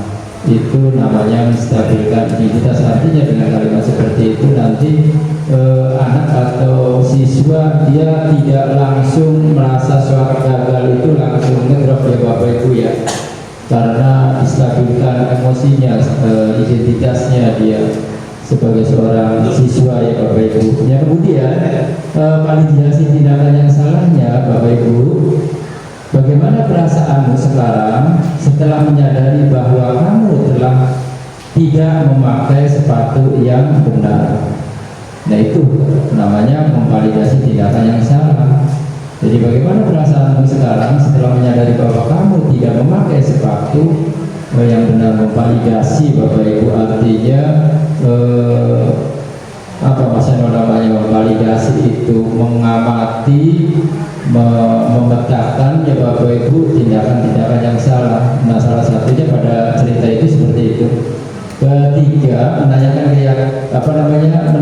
keyakinan. Memang peraturan sekolah mengharuskan kita memakai sepatu hitam. Apakah kamu tahu mengapa aturan ini penting? Nah itu menanyakan keyakinan.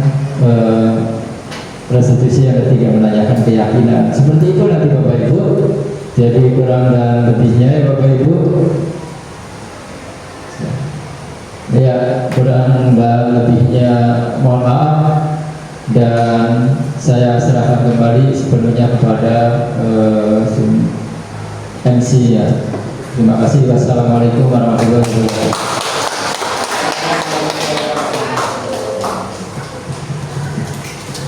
kita beraplaus lagi buat kedua calon guru penggerak kita, Bapak Soga SPD dan Ibu Pelangi SPD. Luar biasa ya pemaparan beliau-beliau ini, begitu gamblang, jelas gitu. Semoga kita bisa diterima, bisa menerimanya, dan semoga kita juga bisa mempraktekannya nanti di kelas. Baiklah Bapak Ibu, acara selanjutnya kita buka sesi tanya jawab dengan dua penanya. Silakan mungkin dari bapak-bapak dulu atau ibu-ibu. Oke, silakan Pak Waskito.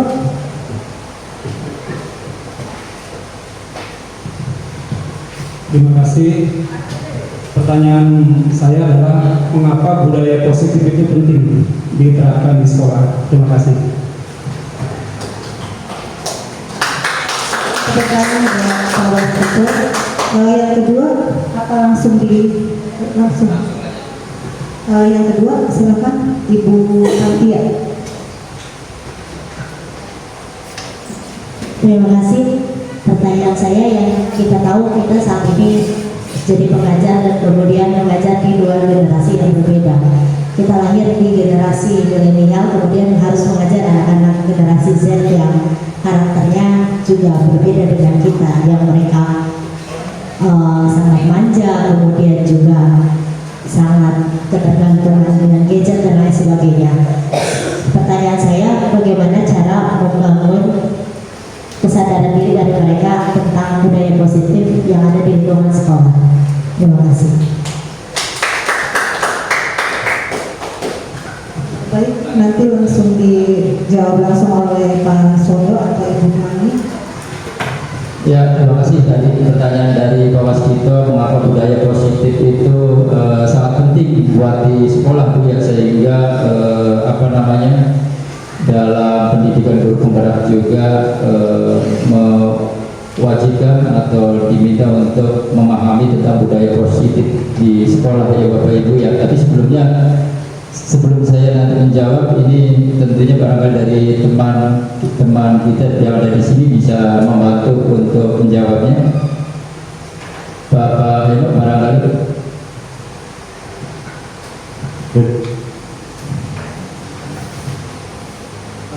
Menurut saya, berdasarkan pertanyaan Pak Waskito, mengapa budaya positif di sekolah itu penting? Yang pertama karena yang dinamakan hal yang positif pasti memiliki kontribusi untuk sekolah itu sendiri. Jadi budaya yang positif pasti memberikan kontribusi yang baik juga untuk sekolah.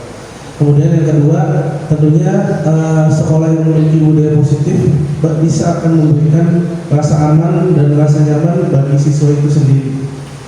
Kemudian juga bisa membantu siswa lebih fokus lagi dalam proses belajar. Misalnya itu kalau yang saya tahu. Terima kasih Pak. Iya, terima kasih Bapak Heno ya atas jawabannya. Nah, barangkali kurang lebih seperti itu Pak Waskito ya. Kenapa budaya positif ini sangat penting diterapkan di sekolah, ya Bapak Ibu? Menurut saya, kalau seandainya tidak ada budaya positif di sekolah, bagaimana kita mau mengembangkan nilai-nilai yang baik untuk siswa, apalagi untuk sekolah, ya Bapak Ibu ya. Oleh karena itu tadi yang disampaikan oleh Pak Heno jawabannya bahwa ini sangat penting dalam kontribusinya pada seluruh komunitas sekolah. Dan tentunya dengan budaya positif ini sebagai indikator keberhasilan suatu sekolah, Bapak Ibu. Tanpa adanya pengembangan dari budaya positif, sekolah tidak bisa dikatakan dalam kategori yang sudah berkembang atau sudah berhasil, Bapak Ibu. Seperti itu Pak Waskito. Mohon maaf barangkali ada belum puas, mudah-mudahan belum puas ya Pak Waskito ya. Nanti bisa kita diskusi hal yang lain tentang budaya positif. Cukup Pak Waskito. Oke, pertanyaan yang kedua barangkali Mbak Pelangi untuk membantu menjawab. Baik, terima kasih Bu Tantia atas pertanyaannya. Di sana Bu Tantia bertanya tentang membangun budaya positif ya agar di sekolah itu sendiri dengan adanya dua generasi yaitu Gen Z dan juga anak-anak sekarang gitu ya, seperti itu. Barangkali sebelum saya menjawab ada mungkin Bapak Ibu yang menyampaikan pendapatnya. Boleh silakan Bu Titis. Terima kasih. Assalamualaikum warahmatullahi wabarakatuh. Iya, untuk membiasakan budaya positif, di sini menurut saya ada dua. Yang pertama, penting untuk semua keluarga di sekolah itu untuk menerapkan visi dan misi yang jelas. Ya, jadi kita di sini itu menjunjung tinggi visi dan misi itu. Kemudian harus adanya komunikasi antar semua komponen-komponen yang ada di sekolah. Nah, yang kedua, menerapkan budaya positif yang kedua adalah dengan menerapkan program-program pendidikan karakter. Contohnya, kegiatan ekstrakurikuler yang dapat mendukung perkembangan budaya positif, serta ada partisipasi dari orang tua dan masyarakat untuk mendukung tadi kegiatan sekolah itu. Terima kasih. Assalamualaikum.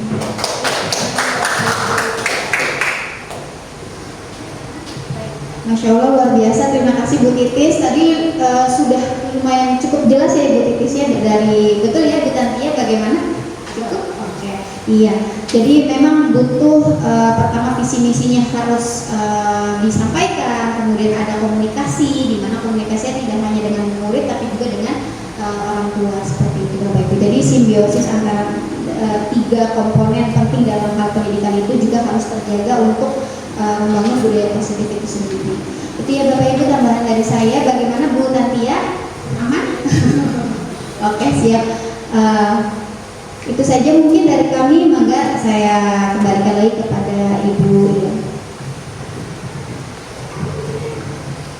Terima kasih Bapak sampaikan kepada Bapak Suami SPD dan Ibu Pelangi yang sudah menjawab pertanyaan dari Pak Mas Ketua dan juga Ibu Tantia. Semoga Pak Ketua dan Ibu Tantia puas atau belum puas? Cukup puas, alhamdulillah. Alhamdulillah ya, acara implementasi aksi nyata modul 1.4 tentang budaya positif sekolah telah selesai, yang sudah dipaparkan oleh kedua calon guru penggerak angkatan 11 kita. Semoga bermanfaat untuk kita semua. Kita tutup saja dengan membaca hamdalah. Alhamdulillahirobbilalamin. Kurang lebihnya mohon maaf. Wassalamualaikum warahmatullahi wabarakatuh.